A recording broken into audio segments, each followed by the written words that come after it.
Shout out Alpha Omega Family, Bulacan Chapter. Ito nga pala yung pagkain natin pagkatapos ng clean up drive. Tortang talong.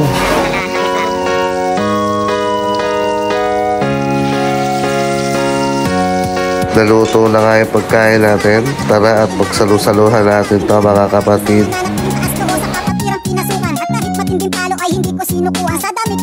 Biglang nawala yung mga tao. Biglang nawala yung pagkain dito. Katapos nga namin kumain dito, agara kami pumunta sa palengke para mamalengke. Bibili nga pala kami ng mga gagamitin namin para sa feeding program. At saka yung panahog sa mga ipapakain namin sa mga bata. Pagpasensya nga pala yung boses ko. Medyo tinamaan ako. Nagkaroon ako ng sipon. Ayan. Saka tinatrangkaso na ata ako ngayon. Dahil sa sobrang pagkakabisi namin ng mga nakaraang araw. Umulan umaraw guys. Para magserbisyo sa community. Para po sa kaalaman ng lahat, ito po ang tunay na diwa at hangarin ng isang kapatiran SRB. Hindi po ito binuo ang kapatiran Scouts Royal Brotherhood para lamang po sa kaguluhan at iba pang gawaing hindi makataong gawa.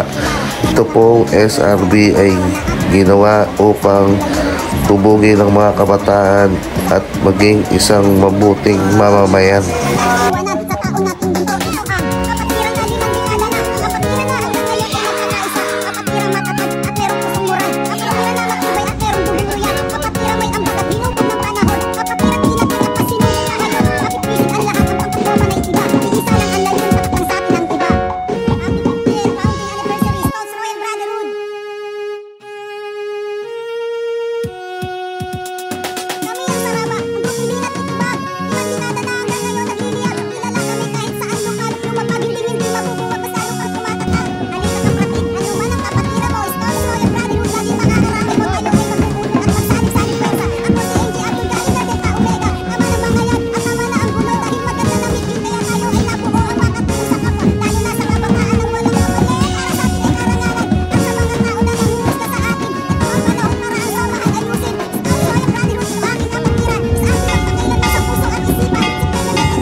SRB lang malakas.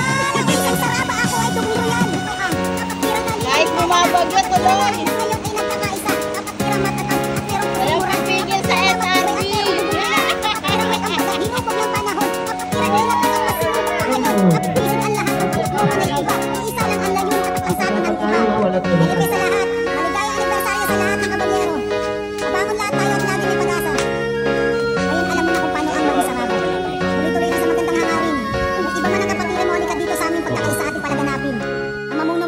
At maging kaibigan yan ang panghawakan natin.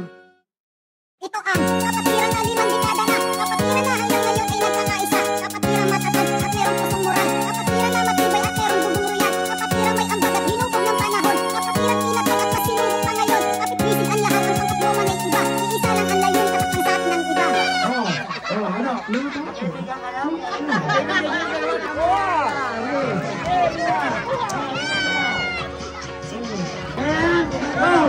Oh,